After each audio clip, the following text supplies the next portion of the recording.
One thing I get asked about an awful lot is seed sowing. How to sow seeds, when's the best time to sow them, and which growing medium to use. And I use this, which is multi-purpose compost. This has had a little bit of vermiculite and slow release fertiliser added, and that's simply because of the type of seeds I'm going to be putting in here, but most of the time I would just use regular multi-purpose compost with nothing added at all. You can use loam-based compost, or if you make your own compost and it's good enough quality, you just need to make sure it's very, very well sterilised to ensure there are no weed seeds in there or bacterial or fungal diseases that could harm your seedlings. You can also buy specialist seed sowing compost as well, but I've found that this works really, really well for me. When to sow? Well, that to a certain extent depends on what it is you're actually going to be growing. Now, most of the hardy perennials will germinate very well from a spring sowing, and they then have all summer to then grow on to a good size, ready to be planted out in the garden.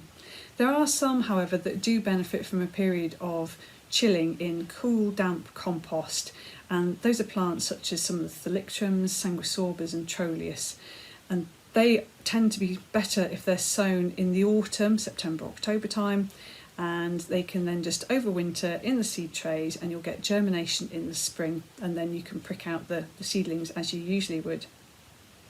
There are other plants though that will germinate either end of the season or even throughout the summer months, and the ones I'm going to be sowing today are one of those. I'm sowing Meconopsis linghome, the Himalayan blue poppy. Now these are seeds that I've collected myself from the plants in the garden here. I used to sow most of my Meconopsis early in the year, January, February time, and they would germinate as things started to warm up and as the days started to get longer in March and April.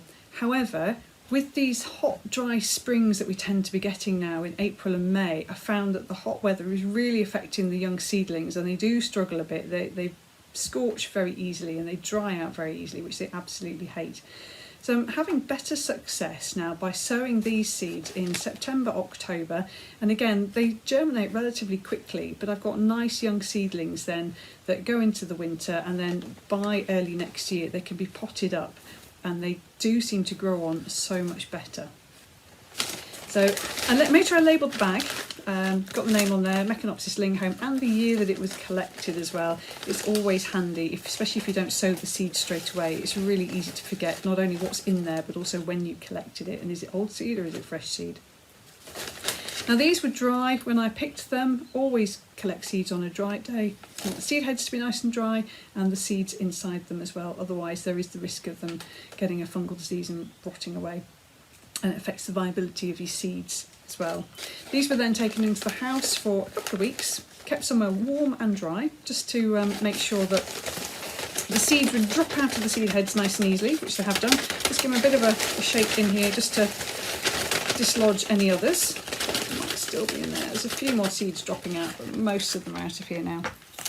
Now, one of the quirks with Meconopsis is they produce these little sort of pepper pot seed heads like that, and a lot of people are a bit too enthusiastic and keen to collect their seeds, and they pick them before these have started to open up. You can see there they've actually just popped open and started to peel back a bit, opening up the pepper pot so that the seeds can drop out when the stems of the plant are blown around in the breeze.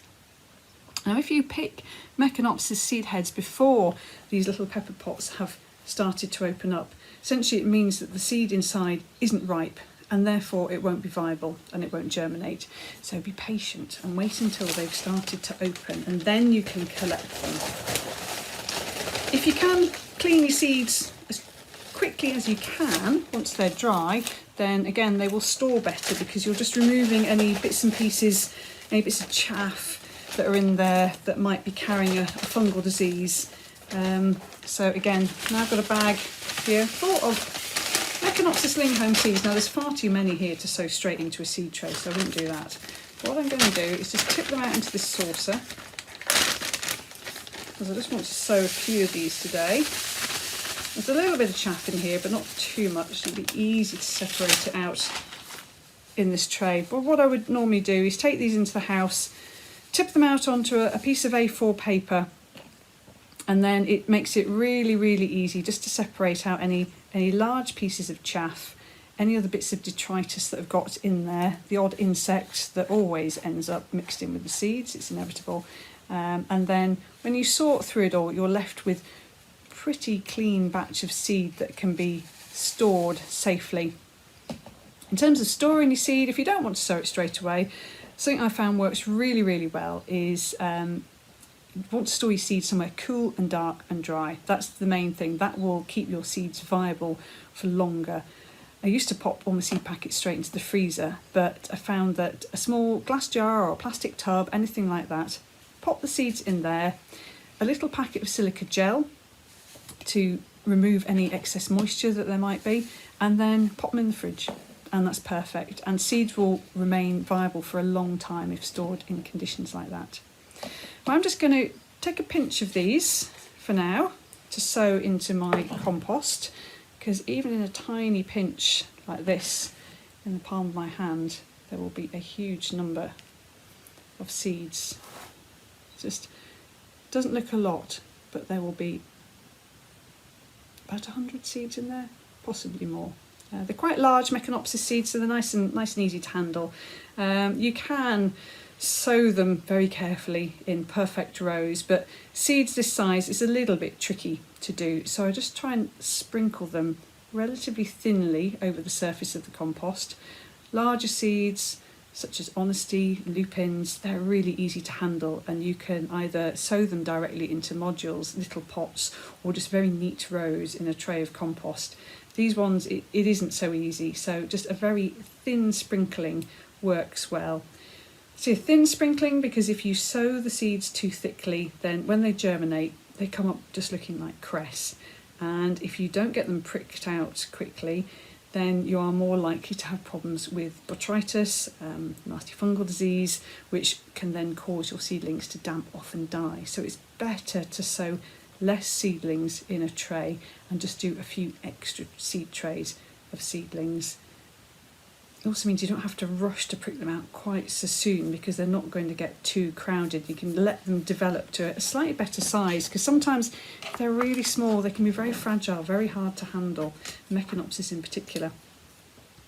Now I'm going to label this again just to make sure that I know what it is and when I sowed it. So Meconopsis Linghome, September 2020 is on the label. Pencil still works best. All the black markers are good up to a point, but I haven't found any that are truly permanent yet. So pop that into there. I always put the month and the year onto the label, because some seeds can take a long time to germinate. Trilliums, for example, can take several years. And it's useful to know, just so that you don't go throwing the seed tray out, because you might want to give them a little bit longer before they germinate. Others, you'll know if they haven't germinated within 6 months, they're obviously not going to grow, and you're as well just to put the tray of compost outside. So the final thing is to top off with, in this case, vermiculite. I like using it and it works really, really well. You can use perlite. I find perlite very dusty, and I haven't had the greatest results when I've used it on the top of seed trays like this. Can use coarse grit, anything like that, but again, just I like vermiculite, and I found it just seems to work very, very well for me. So a thin layer over the top, not too much. These are quite chunky seeds, so they can tolerate a reasonable covering on them. Some of the very fine seeds, such as primulas, you barely want to cover them at all, because you imagine you're burying them under a deep layer in terms of the seeds. Even just a half a centimetre of vermiculite is quite deep for a tiny primula seed, and they've got to find the energy to push their way up through that layer. Meconopsis seeds are quite chunky, quite large, and therefore they can push their way up through this, no bother at all. I would then give this a really good watering, and I would just put it into the cold greenhouse. You could put it into a cold frame, or if you've got a sheltered spot outside. Doesn't need any artificial heat at all. It is more than warm enough at the moment to get these to germinate. And these should germinate pretty quickly. I would expect to see seedlings appearing in the next few weeks. And just to show you, here are some that I sowed in July. This is another Meconopsis. This is Meconopsis fertile blue group. What you will notice in this tray though, they're really quite sparse. They're very, very poor and erratic germination. And this was because this was an old packet of seed that I literally just found lying on the side in the potting shed, much to my shame. It hadn't been properly stored in the fridge. And it was at least a couple of years old. And obviously it has affected the viability of the seedlings because I slung the whole lot into here. There were an awful lot of seeds. If it had been fresh seed, this would look like a tray of cress. However, that hasn't happened. And so I've got a few here, then they look healthy enough. So these will get pricked out and potted up into individual pots, and they can then go into a cold frame for the winter. Just to show you the difference between old seed and fresh seed. Now, admittedly, these aren't Meconopsis, but these are Pulsatilla vulgaris, and this is a variety Papageno, which has lovely frilly flowers. This was from fresh seed that I collected from my own plants, and I sowed these the same time as those Meconopsis, and there is much, much better germination there. Just shows the difference between using good fresh seed. It really does work wonders. So there you go. It's pretty straightforward. The main thing is just to have a go. Don't be frightened of it not working. Often the best way to learn is by your mistakes as well, and we've all made plenty of those, but that just shows that you can successfully grow lots of wonderful little plants from your own homemade seed as well. It doesn't even need to be expensive seeds that you've bought in a garden centre.